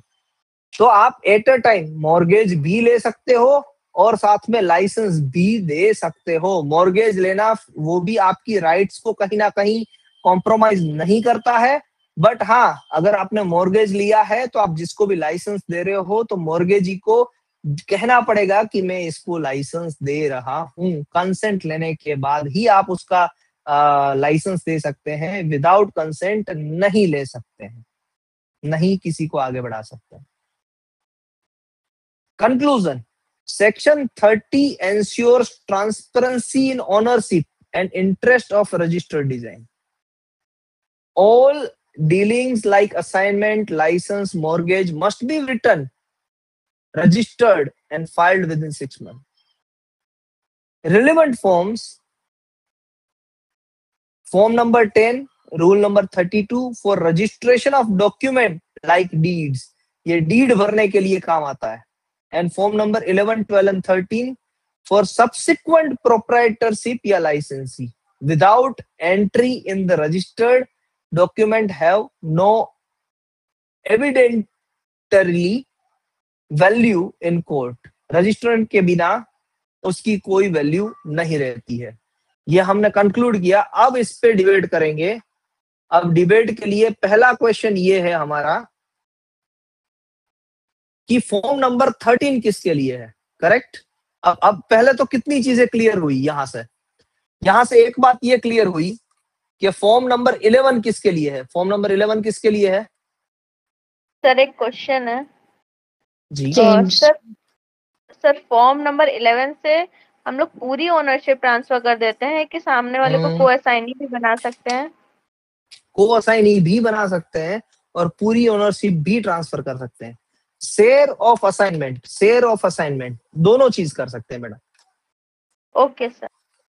और वैसे ही आप वहां पर भी पेटेंट में भी अगर आप पेटेंट के पेटेंटी है और आपको किसी पर्सन को पेटेंटी बनाना है यानी को ओनर बनाना है तो भी आप फॉर्म नंबर 16 का यूज कर ही सकते हैं. Section 28 section 69. सर सेक्शन 28 में इन्वेंटर वो करते हैं ऐड करते हैं. हाँ फॉर्म 8 हाँ, इन्वेंटर का तो मैडम कोई रोल होता ही नहीं है सच पेटेंट में. इन्वेंटर के राइट्स क्या होते हैं पेटेंट में. ज्यादा तो नहीं असाइन कर देते. कुछ नहीं. असाइन कुछ नहीं होते हैं मैडम. सिर्फ CV में नाम डालना का क्रेडिट होता है. तो इन्वेंटर की बात अलग है. यहाँ पर इन्वेंटर की बात नहीं हो रही है मैडम. एप्लीकेंट की बात हो रही है. ये दिमाग में बिठाइए. समझ. जी sir. Okay. Any further doubt या हम इस क्वेश्चन पे आगे बढ़ेंगे. फॉर्म नंबर 13 किसके लिए है तो फिर लाइसेंसिंग एंड मॉर्गेजिंग के. तो 12 किसके लिए है. And what is the difference between 12 and 13. समझ रहे हैं क्वेश्चन को. 12 में तो इंटरेस्ट एंड मॉर्गेज है एंड 13 में लीगल डॉक्यूमेंट्स एंड नोटिस कुछ होगा तो वो है. उसको देखते हैं. The first schedule fees and second schedule forms. अब फॉर्म में आए हम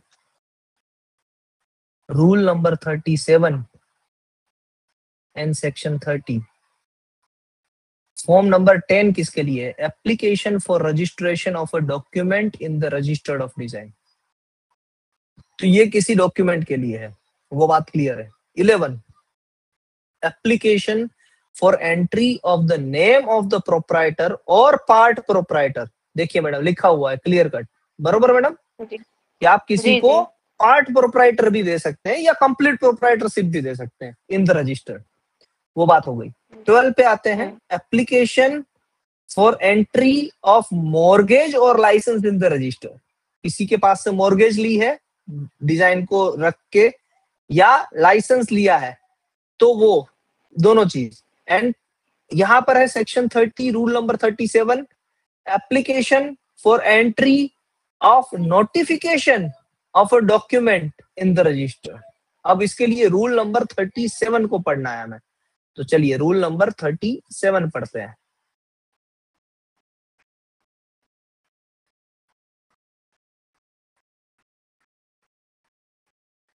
रूल नंबर 37 कहता है an application for entry in the registered of design of notification of any document not already provided for purporting to affect the proprietorship of a registered design shall be accompanied by an attested copy of the document, the accuracy of such copy being certified as the controller may direct, and the original or nationally certified true copy of notarily certified true copy of the document shall at the same time be produced and left at the office if required for further verification.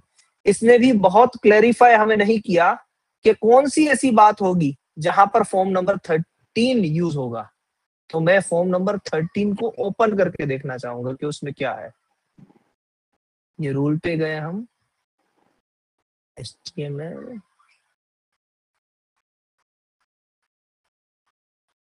Forms and form number 13। अब इसको देखते हैं, शायद यहां से clarity मिले। Application for entry of notification of document in register of design. Notification of document, यहां पर लिखा है for P, see the first schedule, insert a description of the nature of the document, giving its dates and the names, address and nationality of the parties thereto.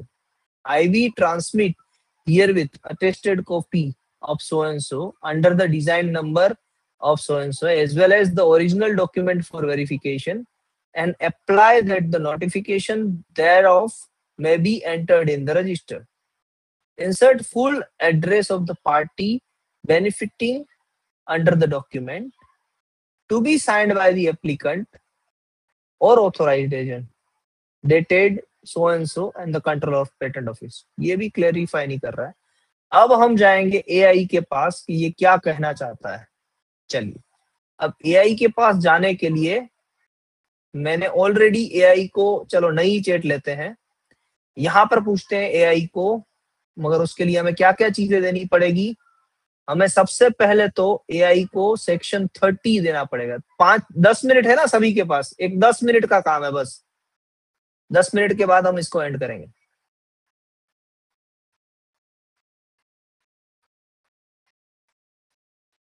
ये हम गए 30 में जी, और 30 में हमने पूरा 30 डाला पहले तो। यहाँ पर ChatGPT को कह रहे हैं कि भाई 30 तुम फीड कर लो। ये 30 सेक्शन आ गया, इसको पहले एंटर करवा लेते हैं। तीन चीजें लग रही हैं जी। एक तो है कि जिसका जो लाइसेंस है या मोर्टगेजी है या फिर न्यू असाइनी है, उसका नाम एंटर करने के 2 फॉर्म हो गए। फिर दूसरे हैं 10 फॉर्म नंबर 10 है वो डॉक्यूमेंट एज सच उधर एंट्री करने का। और इसमें जो है इट इज सेइंग कि नोटिफिकेशन का एंट्री है कुछ। हाँ, मगर कौन सी नोटिफिकेशन? अब ये नोटिफिकेशन जो कंट्रोलर से या फिर इधर से आएगा, कुछ अपोजिशन वगैरह ऐसे टाइप कुछ आया होगा तो देख लेते हैं मैडम कि एक बार जो AI है वो भी क्या आंसर दे रहा है। अब हमने 32 यहाँ पर ऐड करना है, तो पहले हम सबसे पहले 32 ऐड करते हैं। रूल नंबर, मैंने अभी तक क्या किया, मैंने सेक्शन 30 यहाँ पर ऐड किया है। अब मैं 32 से लेके 37 के सारे रूल्स यहाँ पर ऐड कर रहा हूं।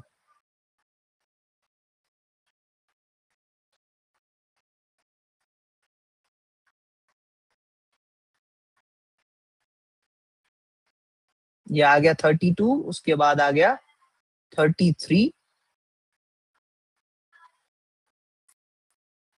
33 के बाद आ गया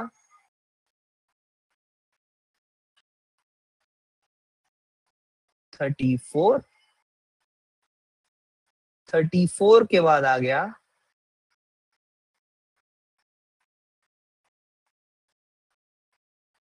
35, 35 के बाद आ गया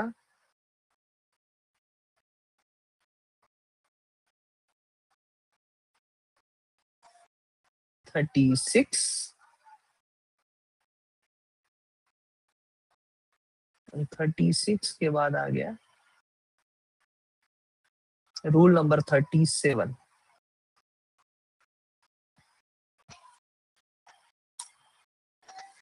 अब ये सारी डिटेल्स यहाँ पर फीड हो चुकी है।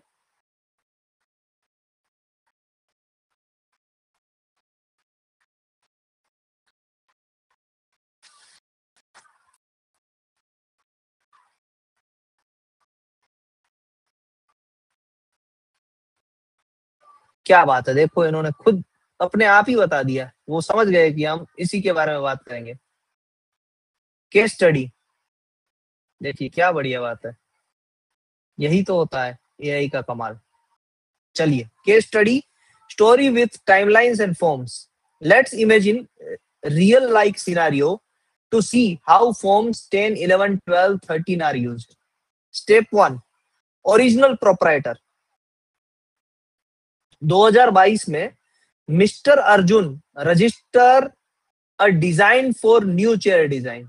ओके, मिस्टर अर्जुन ने नई चेयर के लिए design the.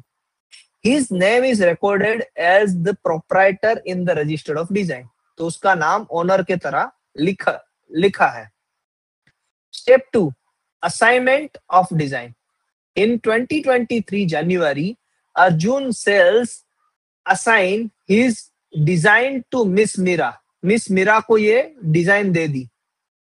They sign an assignment deed written as required under section 33. उन्होंने सारे टर्म्स, कंडीशन, ऑब्लिगेशंस के साथ असाइनमेंट की डीड बनाई। Meera must file form number 10 within 6 month और maximum 12 month with an extension. तो ये फॉर्म नंबर 10 की बात है, जो 6 महीने में या 12 महीने में फाइल करनी होती है। She submit the deed plus application, controller registered her as a new proprietor. यानी form 10 filed by Meera for being assignee. Subsequent proprietorship, full transfer. 2023 दिसंबर को, 2023 जनवरी की यहाँ पर बात हो रही है, अब 2023 दिसंबर में आए हम। Meera later sells the same design to mister Rajesh. Rajesh becomes the subsequent proprietor.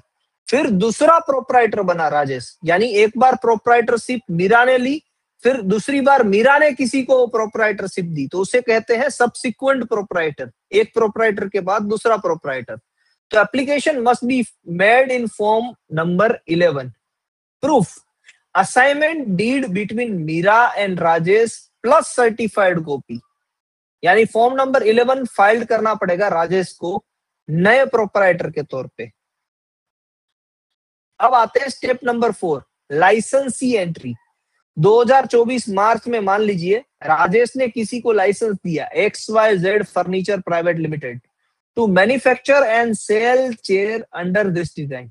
XYZ must file application to record this interest in form number 12। तो XYZ को अपनी लाइसेंस लेने के लिए फॉर्म नंबर 12 फाइल करना पड़ा। Controller records XYZ as licensee in the registered form number 12 filed by the XYZ licensee. Okay, अब 13 पे आते हैं। In 2024 August, Rajesh needs a loan. Rajesh को लोन चाहिए। He mortgage his design rights to ABC bank. ABC bank files form number 13 to record mortgage interest. अपने mortgage देने के interest के लिए ABC बैंक ने फॉर्म नंबर 13 फाइल किया। Controller records ABC bank as a mortgagee in registered form number 13 filed by ABC bank mortgagee. Other notification, rule number 37, 2025 जनवरी को Rajesh execute a settlement deed transferring his remaining right to his son. अब राजेश के पास जो भी remaining rights है वो अपने बेटे को देना चाहता है। Since this is not a standard assignment, licence और मॉर्गेजी, ये कोई असाइनमेंट नहीं है, अपने राइट्स कंप्लीटली नहीं देना चाहता है। अपने जो रिमेनिंग राइट्स है वो अपने सन को ट्रांसफर करना चाहता है। वो लाइसेंस भी नहीं है, मॉर्गेज भी नहीं है। An application filed under rule number 37 with certified copies, controller enters it in registered as a notification of document. अब ये नोटिफाई करेगा कि राजेश के राइट्स जो है वो उसके बेटे को दिए जाते हैं। ये नोटिफिकेशन की बात हो रही है यहाँ पर। अब फिर भी इसको देखते हैं एक बार। तो इसमें क्वेश्चंस क्या हुए? इसमें क्वेश्चन ये हुआ कि एक तो यहां से जो स्टोरी पता चली, यानी first time owner to second time owner by form 10 is it? नहीं, ये तो बात गलत है, ये तो कुछ अलग ही बता रहा है, ये बात नहीं है।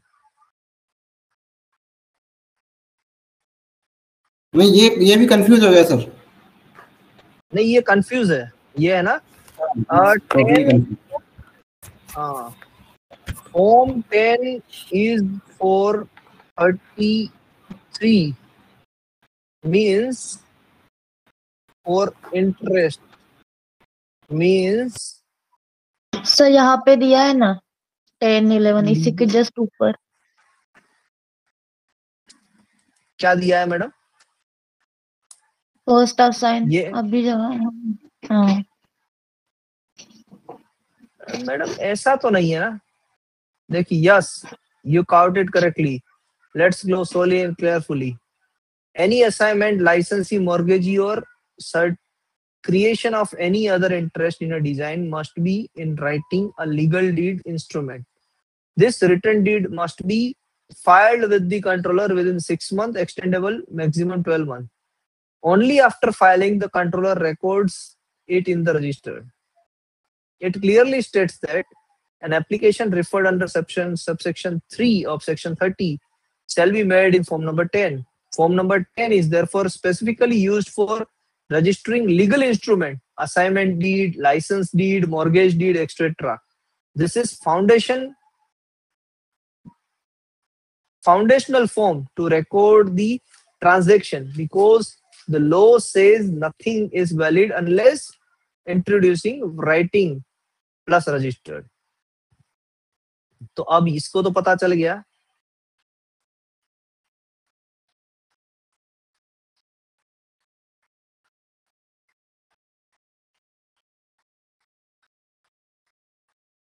फिर इसने गलत लिखा है 12 लाइसेंस 13 मॉर्गेजिंग। हाँ, Form 13 is not for mortgagee. It's section 30 with rule 37. Finally correct it. अब क्या देता है? चलो, ये तो गलत ही दे रहा है, फिर भी एक बार देख लेते हैं। उल्टा घुमाता रहेगा सर। नहीं, वो घुमा घुमा के फिर अगर उसको सही करोगे ना, excellent point, you are right. I will carefully correct this. Let's go to step by step, clear this confusion around form 13। Rule 32 application under, ये बोल रहा है 33 एप्लीकेशन अंडर 31 और 2 form 11 12 13 for entry of subsequent proprietorship licence और mortgage other interest. जी confusion हो जाएगा sir, अभी क्लियर हो। नहीं मैडम, नहीं, मैं कंफ्यूजन नहीं रखूंगा। मैं अगर कंफ्यूजन है तो उसको कंफ्यूजन की तरह ही रखूंगा। 2 मिनट रुकिए। Rule number 37, notification of any other document not covered above that affects the proprietorship. This also uses form number 13 with attested copy of the document. So what is form 13 actually for? Form 13 has two uses depending on context. Under rule 33 with section 30 subsection 2 for entry of mortgagee or other interest holder in the registered. Example, proprietor mortgages designed to a bank. Bank files form number 13. Under rule 37 for entry or notification of a document not otherwise provided for, catch all category like settlement deed, succession deed, arbitration award. अब ये होता क्या है?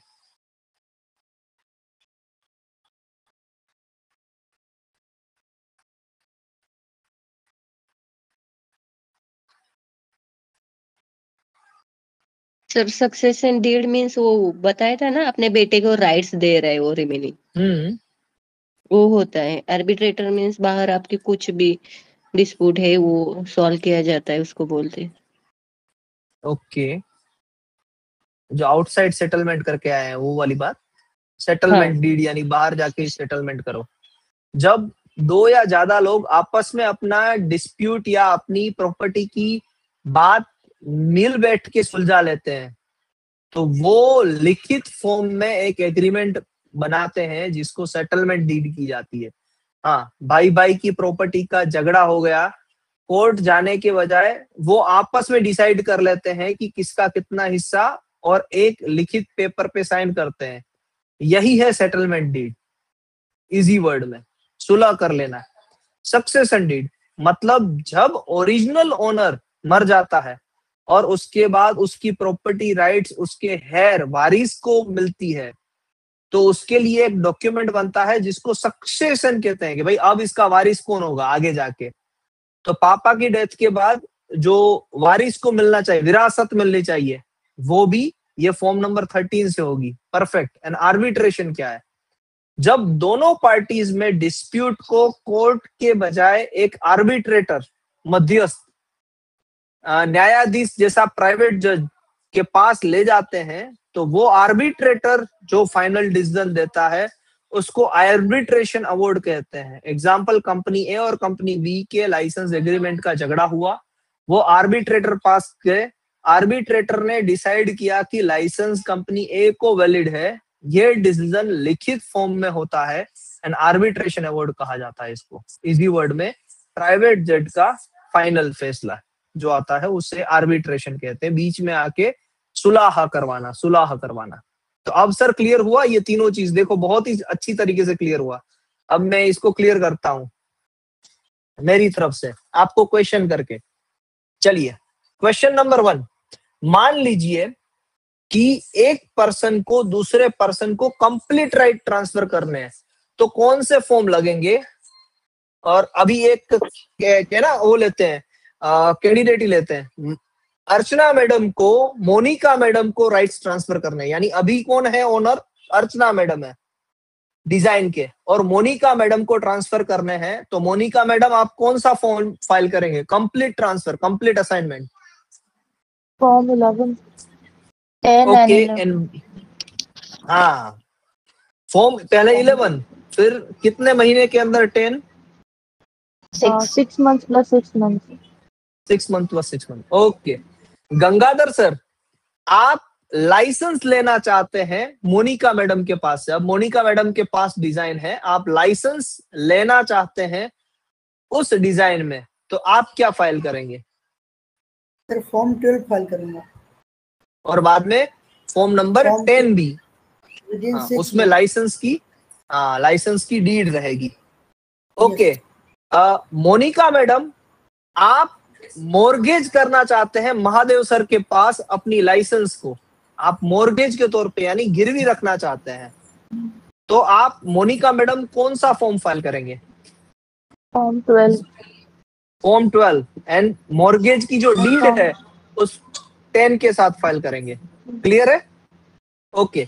साक्षी madam, मान लीजिए कि आप Monika madam आपके मदर थे और मोनिका मैडम की डेथ हो जाती है, उनकी नाम पे वो प्रॉपर्टी रजिस्टर्ड थी, अब आप उनकी बेटी हैं तो आपको वो चीज चाहिए वारसा में, यानी वारिस है आप उनके, तो आप कौन सा फॉर्म फाइल करेंगे?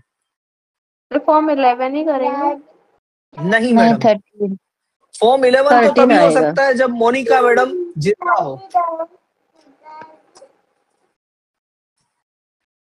साक्षी मैडम, 13 होगा इसमें फाइल। जी सर, हाँ, फॉर्म 13 13, क्योंकि ना ही ये मॉर्गेजी है, ना ही ये लाइसेंसी है, ना ही ये कंप्लीट ट्रांसफर है, ये सक्सेशन है। इसी वजह से फॉर्म नंबर 13 आता है। वहां पर सक्सेशन भी था, वहां पर सेटलमेंट भी था। मान लीजिए कि Monica madam and Archana madam के बीच में डाउट था कि भाई कौन प्रोप्राइटर है, दोनों में से कोई तय नहीं कर पा रहा था, तो सारिका मैडम एज अ जज, आज एडवोकेट है, कल जज बनेंगे और जज के बिना पे वो केस को देखते हैं और केस में अंत में जीत होती है मोनिका मैडम की। तो मोनिका मैडम के नाम पे अगर ये करवाया जा रहा है। क्या करवाया जा रहा है? Registration of design. तो मोनिका मैडम कौन सा फॉर्म फाइल करेंगे? ऐसा अगर केस बना तो आर्बिट्रेशन वाला 13, आर्बिट्रेशन में भी 13, सक्सेशन यानी वारिस में भी 13 एंड सेटलमेंट डीड में भी 13। अब बोलिए, अब अगर कोई कंफ्यूजन है तो। अब मैं क्लियर हूं यहाँ पर सारे आंसर देने के लिए। तो 13 के साथ भी 10 करना पड़ेगा ना रजिस्टर में? करना ही पड़ेगा। डीड तो सारी चीज में देनी ही पड़ेगी। ओके, 10 सभी के साथ लगेगा। Notarised document. हाँ, 10 रजिस्टर्ड डॉक्यूमेंट के लिए 10 सबके साथ आएगा। इसमें मैडम नोटराइज्ड डॉक्यूमेंट के लिए रूल नंबर 35 ऐसा कहता है कि देखिए, जैसे कि पापा की डेथ हो गई और बेटा उनका ये लेने जा रहा है, सक्सेशन लेने जा रहा है, तो वहां पर नोटराइज्ड डॉक्यूमेंट नहीं आएंगे, वहां पर पब्लिक सर्टिफिकेट आएगा, यानी डेथ सर्टिफिकेट आएगा पापा का। ओके, क्लियर है मैडम? तो वहां पर डेथ सर्टिफिकेट आएगा। मगर जो ये वाली बात है जहां पर आर्बिट्रेशन कर रहे हैं between Monica madam and Archana madam, जो डिस्प्यूट था उसका कोई जज, सारिका मैडम जज के तौर पे आर्बिट्रेशन कर रहे हैं, तो वहां पर क्या आएगा? नोटराइज्ड कॉपी आ सकती है वहां पर इन दैट पर्टिकुलर, या फिर डीड आ सकता है कि Sarika madam as being a जज वो डीड साइन करके दे कि मैंने ये फैसला दिया है कि ये जो डिजाइन है वो मोनिका मैडम के नाम। अटेस्टेड या ट्रू कॉपी भी चल सकता है ऐसे। हाँ जी जी। ओके, तो अब अगर थोड़ी सी क्लैरिटी आई है कि नहीं आई है? Mahadev sir, any doubt? कुछ भी डाउट हो तो पूछिए सर। अब एक क्वेश्चन बाकी रह गया अभी भी, टाइम अभी 11:30 बज चुके हैं, इसलिए मैं इसको अभी उठा नहीं रहा हूँ, मगर उसको देखूंगा मैं। सर अगर डिस्प्यूट होता है तो जो हमारी नोटराइज्ड कॉपी होती है वो एज अ प्रूव एक्ट करती है, जो हम लोगों ने 35 में पढ़ा। तो सर इसमें भी कुछ मतलब फॉर्म वॉर्म का नहीं है ना सर, इसमें बस रूल है। मैडम फॉर्म तो है ही ना, डिस्प्यूट है, आपके पास नोटराइज्ड कॉपी है तो नोटराइज्ड कॉपी को तो आप फॉर्म नंबर 10 से फाइल करेंगे। बट आप क्या लेना चाहते हैं? लाइसेंस के लिए डिस्प्यूट है तो फॉर्म नंबर 12 फाइल कीजिए, ओनरशिप का डिस्प्यूट है तो फॉर्म नंबर 11 फाइल कीजिए, वो तो लगेगा ही लगेगा साथ में। लेकिन वो सर वो सब तो पहले से ही फाइल्ड होने चाहिए ना सर, अगर हम लोग करते हैं ना तो। वो चीज तो के टाइम पे फॉर्म 1 में जो होता है वो यही होता है ना सर?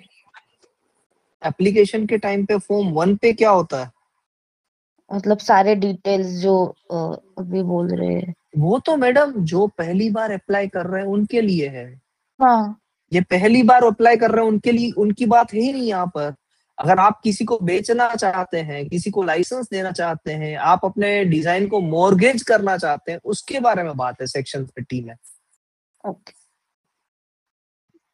तो आपकी डिजाइन है, उसके बाद में क्या होना चाहिए वो वाली बात है।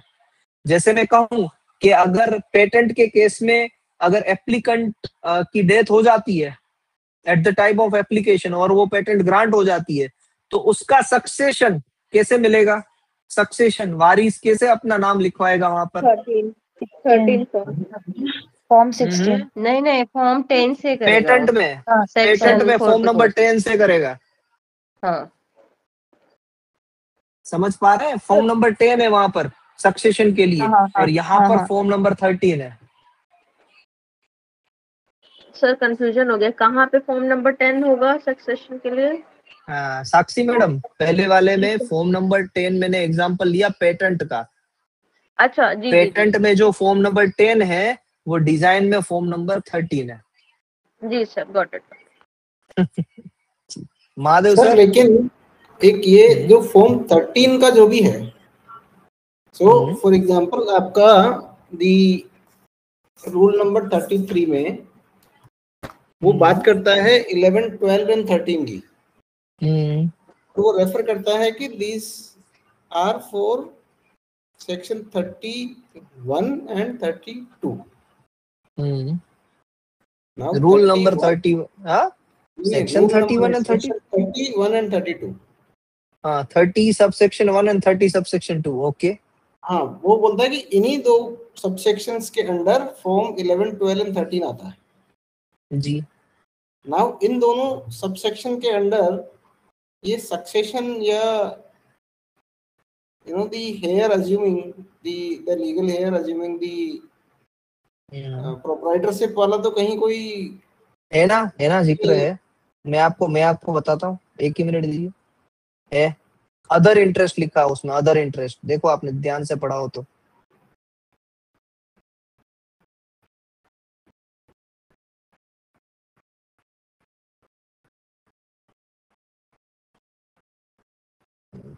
जी सर, अब ये देखिएगा सर, वो दोनों में लिखा है, other operation of law to the copyright and otherwise to any interest in the registered design. हाँ, अब बोलिए कि जो सक्सेशन है वो भी एक तरीके का इंटरेस्ट हुआ कि नहीं हुआ?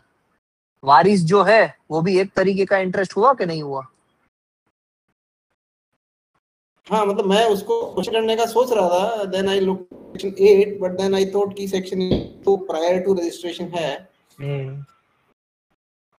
और कहीं पे कोई मेंशन भी नहीं मिला, but it is not that clear. Succession हाँ might sir, be the example of it. Not that clear, but वो इंटरेस्ट तो है ना, एज एन एग्जांपल, हाइपोथेटिकल। हाँ, एज एन एग्जांपल तो है, इंटरेस्ट को आप ये उसमें सर हाँ, कोई डीड तो होगा नहीं।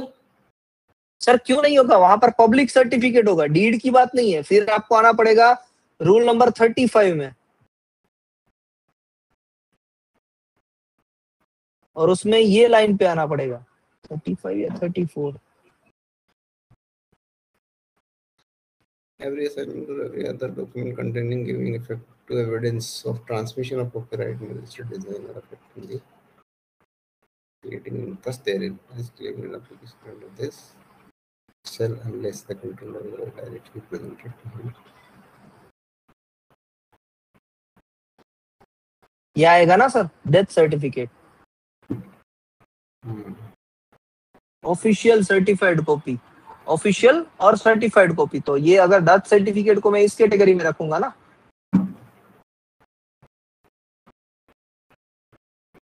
या सर्टिफिकेट है, सॉरी, सर्टिफाइड कॉपी में रखूंगा, डेथ सर्टिफिकेट है, करेक्ट, तो वो पब्लिक कॉपी के अंदर आएगा सर, वो देना पड़ेगा साथ में। नहीं, ठीक है सर, हम उसको ऐसे ही अज्यूम करते हैं अभी कि वही form 13 is anything except the transfer और part transfer of the proprietorship और नहीं, part transfer of the proprietorship के लिए फॉर्म नंबर 11 है, तो आपने गलत इसको कंक्लूड किया। मैं ये बोल रहा हूँ, ये नहीं, गलत नहीं बोला, मैं ये बोल रहा हूँ, वो छोड़ के बोल रहे हैं। मैं ये बोल रहा हूँ कि इन सब चीजों के अलावा तो 4 चीजें आ गई हैं। हाँ, देयर आर 4 थिंग्स, अगर कोई भी 5th थिंग है या 6th थिंग है, देन द फॉर्म 13 कम्स। हाँ, और उसके लिए 3 एग्जांपल है हमारे पास में, एक तो settlement, arbitration and succession. Correct. Now I think it helps. हाँ, अब पूरा स्टोरी निकल के आ रहा है। और एक चीज बाकी रह गई कि वो जो 6 महीने का एक्सटेंशन है वो कैसे लिया जाएगा, वो हम थोड़ा सा सर्च करके मैं आपको बताऊंगा कि वो जो 6 महीने का एक्सटेंशन है उसको लेने की प्रोसीजर क्या है। वो एक क्वेश्चन बाकी रह गया अभी अनसोल्व। बाकी सारे क्वेश्चंस आ गए जो एकदम थॉट प्रोसेस के साथ मिल चुके हैं, एक क्वेश्चन को छोड़ के, करेक्ट। फॉर्म नंबर 18 से लेते हैं ना सर हम एक्सटेंशन? नहीं मैडम, वो एक्सटेंशन यहाँ पर दूसरे एक्सटेंशन की बात है। अब वो फॉर्म नंबर 18 को भी एक बार देख ही लेते हैं, अगर वो हो जाए तो सिंपल ही बात होगी, अगर उसमें लिखा हो इस तरीके से। तो फॉर्म नंबर 18 इसमें है रूल 15 एंड रूल 18 मैडम, ये नहीं आएगा हमारा उसके अंदर। हमें सेक्शन 30 के लिए चाहिए एक्सटेंशन, ये प्रायोरिटी डॉक्यूमेंट को फाइल करने के लिए, extension of time for filing priority document, correct madam. तो इसकी रिक्वेस्ट कैसे फाइल करनी है वो हम देखेंगे। उसमें इतनी ही है 10, 11, 12, 13, बाद में 14 से तो रूल नंबर 20 यानी सेक्शन 29 आ जाता है। देखेंगे इसको, नहीं है ऐसा डायरेक्टली नहीं है कि आप इसको फाइल कर रहे हैं for the 6 month of extension के लिए। तो वो एक क्वेश्चन बाकी रह गया है बाकी के क्वेश्चंस ये भले ही इसने घुमा फिरा के आंसर दिया, बट लास्ट में जो ये 3 आंसर दे रहा है ना वो लॉजिकल है। सेटलमेंट डीड, सक्सेशन डीड वो अदर इंटरेस्ट में आता ही आता है, वही चीज फॉर्म नंबर 13 को अलग करती है। करेक्ट। तो बस इसी के साथ अभी के लिए कल से ज्यादा क्लैरिटी के साथ कंक्लूड करते हैं, दैट्स फॉर श्योर। करेक्ट। कल हम इतने क्लियर नहीं थे जितने हम आज क्लियर हैं अबाउट सेक्शन 30। ये बात पे तो कोई एतराज नहीं होना चाहिए। सभी ने नोट्स बनाई 30 की, सेक्शन 30 की? नहीं बनाई है तो बना लीजिएगा। ओनरशिप को ट्रांसफर करने के लिए फॉर्म नंबर 11 एंड 10, लाइसेंस या मॉर्गेज करने के लिए फॉर्म नंबर 12 एंड 10, एंड अगर सक्सेशन है तो फॉर्म नंबर 13 एंड 10। ये इतना लिख लीजिएगा। और 10 को फाइल करने के लिए 6 मंथ्स। बस ये हो गया हमारा कंक्लूजन आज के दिन के लिए। मिलते हैं कल से वापस जूम मीटिंग ही रहेगी। कल तो शायद शनिवार सैटरडे है, परसों से जूम मीटिंग रहेगी। और मैं पेपर आपको अभी सेंड कर दूंगा कल सुबह ही। बन तो गया है, मेरे एक बार देखने की बारी बाकी है। बाकी रजत सर ने बना दिया है पेपर, कल सुबह ही आपको पेपर मिल जाएगा जिसको आपको प्रिंट निकालनी है। सभी को बेस्ट ऑफ लक परसों की एग्जामिनेशन के लिए। और अगर कोई डाउट है तो पूछ सकते हैं। Any doubt? No sir. Jai Hind sir. Jai Hind sir. No sir.